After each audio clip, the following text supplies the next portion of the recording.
Ipagpatuloy ang saya sa part 2 ng ating beach trip.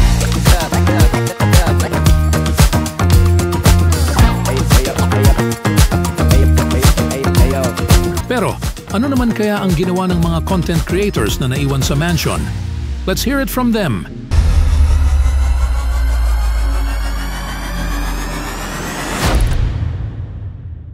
Habang nag-e-enjoy ang mga nanalo sa nakaraang front row live selling sa kanilang beach trip, kumusta naman ang mga naiwan sa mansion? Hello guys! Isa nga pala ako sa mga naiwan ng beach trip. Gusto ko naman makasama eh. Kaya nag-extra effort ako, ganun. Medyo ano lang sa part ko, mabigat kasi alam ko ginawa ko yung best ko. Pero alam naman natin, nag-expect din tayo sa sarili natin kasi alam mo kung kapag ginawa mo, tanggap ko na hindi ako makasama sa beach trip. Huwag lang akong ma-weakest. Kasi yung ginawa kong effort, yung sobrang ginrind ko nung mga natitirang panahon bago matapos yung challenge, hindi siya pang weakest, kumbaga. Nung kasing Sunday morning, yung mga pinanggagawa namin dito, syempre, para na din sa amin. Kasi yung iba, may beach trip nga, ganun. Eh kami dito, may opportunity na kami para makapag-swimming sa pool. So yun, ginawa na namin lahat ng pwede namin gawin para maging masaya ba, ganun. Kasi knowing the fact na syempre hindi ka kasama dun sa beach trip, anong mararamdaman mo, di ba? Like, syempre, malungkot ka, ganun, kasi hindi ka nga nakasama. Pero, hindi namin hinayaan yung araw na yun na magmukmuk lang kami sa gilid or what. Kahit 4 lang kami that time. Ginawa din namin memorable yung araw na yun. So, okay lang. Doon nga kay Reynel. Kasi alam ko yung tao na yun eh. Kapag hindi niya ako kasama, for example, doon sa beach trip na yun, ganun. Sabi niya hindi daw nga siya mag-e-enjoy kung wala din naman ako doon.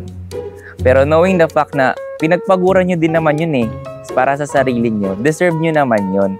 Kaya ang sabi ko sa kanya, i-enjoy mo yung moment na yan kasi hindi lahat, hindi lahat merong opportunity na ganyan. Knowing na ako na naiwan dito, ako pa ba kakausap sa kanya gano'n. Kaya ang sabi ko, mag-enjoy siya doon, huwag siyang magmukmok sa gilid, makihalubilo siya sa ibang tao. Kasi, hindi porket wala ako dyan, hindi na siya pwedeng maging masaya. Kasi nga, sabi ko, isipin mo yung effort, yung pagod, yung alam mong deserve mo sa sarili mo, yung enjoyment na yun. Sino man magiging masaya kung yung kasama mo doon, beach trip na nga, tas hindi pa siya nag-e-enjoy, di ba? Yun lang yung mga lagi kong sinasabi sa kanya. Yun, una sa lahat, syempre, para manalo, ganun, para magka-strategy. Bago magka-strategy, kailangan mo muna ng cooperation, di ba? So, paano nyo mapag-uusapan yung strategies nyo kung walang cooperation? Kasi, syempre, sino ba naman gustong district na matalo? Syempre, wala. You have to do something. So, kailangan mong, you have to strategize everything para makuha mo. Actually, kapag may goal ka naman, di ba? Kaya nga may plan ka. So, strategy mo yun para makuha mo yung goal na yun. Hello everyone, I'm Lloydie. So, isa ako sa mga hindi nakasama sa beach trip. Nung nalaman ko na hindi ako kasama ng beach trip, parang expected ko na siya eh. Kasi merong mga sinisend sa GC namin na parang update kung sino yung mga mataas ba yung sales mo. So nakita ko naman na hindi ganun kataas yung sales ko. Parang expected ko talaga na hindi ako makasama. At nung nalaman ko na hindi ako kasama, so parang hindi naman ako nasasaktan ng ganun talaga. Kaya since naiwan kami dito, so naisip ko na hindi kami magpapatalo kahit nandito lang kami sa mansyon. So naisip ko, 4 lang kami na naiwan kasi dapat 6, yung 2 lumabas at yung isa na send home na. So sinabi ko nung 4 ay nung 3 na nakasama ko dito na magbihis kayo, dapat forma din tayo. So tayo na pang beach outfit na parang summer vibes, tapos bili tayo ng pagkain, ganun. So parang ano din kami dito, nag-picnic din kami na 4 lang kami. So parang nag-banding din kami kahit 4 lang kami. And nag-enjoy naman kami dito sa mansion, naliligo ng pool, ganun.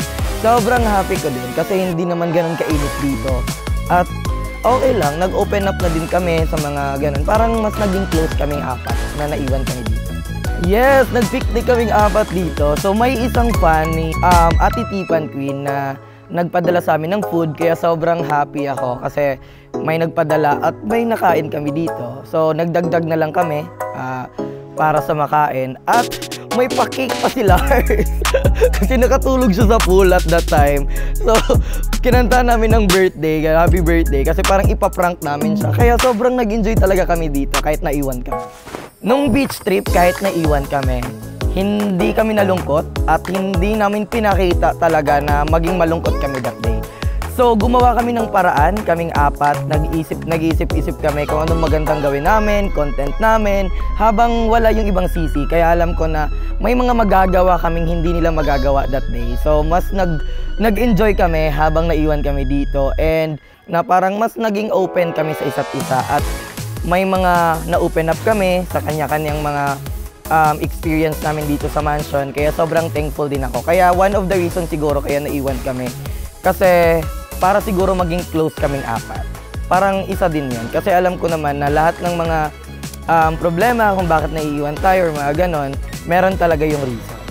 Hi guys! Isa pala ako sa mga naiwan sa beach trip guys. So, nandito lang kami sa bahay. Yes, una-una is parang boring siya kasi yung mga kasama namin, yung iba namin kasama, nagsisiyahan doon sa beach na pinuntahan nila. And then kami naman is parang boring lang, nakaharap kami sa 24/7 na kausapin yung mga viewers.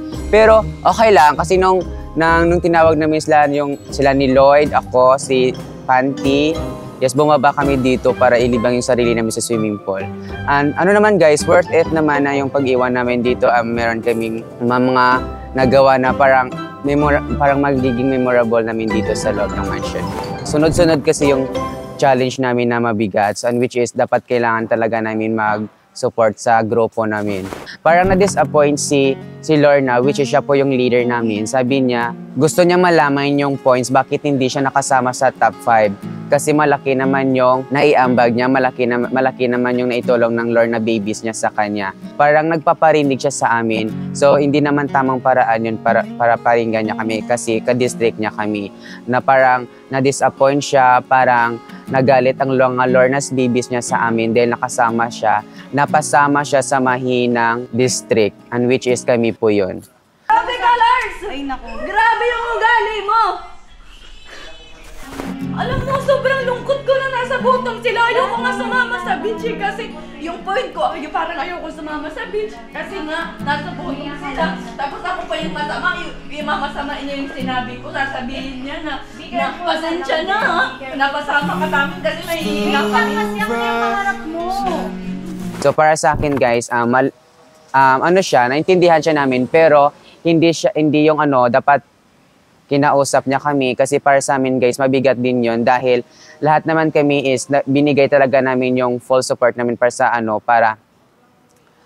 sa aming district. Pero siya is parang hindi niya matanggap na kung anong magiging resulta at parang sinisisi niya sa amin na kung bakit siya ay wala siya sa top 5. Hindi rin siya boring yung pag-iwan namin dito kasi parang yung ginawa din nila doon, parang ginawa din namin dito. Hi guys, it's me, Jelaza Sadili, aka Panty Queen. Isa ako sa naiwan nung beach trip. Siyempre, nalungkot. Umiyak nga ako no? Hindi nila alam. Nung ang mga girls sa room 4, ako lang kasi yung babae sa room 4. At saka sa lahat ng babae, ako lang hindi nakasama ba. So, parang nalungkot talaga ako at nagigilty ba kasi hindi ako nakasama. So, umiyak ako, ano ko ng kumot ba? Takwag dyan, taklob ng kumot. Tapos, kasi may narinig din ako kay Lorna na parang naiyak ako. Pero, in a positive way ha, yung parang deserving ko ngayon din makasama ba. So, naiyak ako, hindi nila alam. So, nagre-ready na sila, ayun. Bago sila umalis, naisip ko na ayoko din magpakalunod sa lungkot kasi may mga viewers ba, ayoko ipakita sa kanila na nalulungkot din ako. So, nagplano talaga ako na maglalaro kami ng naiwan dito, mag-e-enjoy din kami. So ayun, thankful din ako kasi may isang fan na nagpadala ng food. So nabusog din kami. Kasi gusto din nila na, parang naawa din sila kasi nga naiwan kami. Gusto ko kasi talaga sumama kasi malapit na yung season end. So gusto kong makasama sila, mag-banding kasi memories din yun eh. Minsan lang yun na makasama ko yung lahat ba tapos sa beach pa. So yun, nalungkot talaga ako. Pero yun nga na-appreciate din naman ng mga viewers na nakita nila ba na nag-enjoy din kami. nabusog, na-enjoy yun. Habang naliligo din sila, so naliligo din kami sa pool. So, nag-TikTok, nag-vlog kami ni Dance at saka ni Lars, Harina Challenge. So, ayun, ang daming TikTok na content, kaming apat, kasi kami lang apat yung naiwan eh. Parang advantage din na naiwan. Kasi mas nakapag-banding kaming apat, pero syempre mas maganda talaga yung kaming lahat. Pero nga, nakapag-relax din kami. Pero hindi naman asin relax kasi nag-vlog kami at nag-content din eh. Pero yun nga, gini-joke na namin yung mga viewers eh, kasi tinatanong nila, ba't kayo naiwan? Gino-joke namin, kami kasi yung pinakamataas yung, yung sale. So, ayaw ng management na mapagod kami sa biyahe, sa pagligo. So, parang gino-joke na lang namin ba, in a positive way na lang namin yung lungkot ba. So, ayun. Naiwan man ay hindi pa rin hinayaan ng apat na nanatili sa mansion na kainin sila ng lungkot at pagsisisi. Mindset lang yan.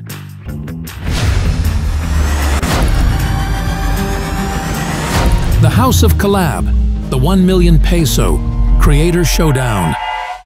Work with us at thehouseofcollab.com.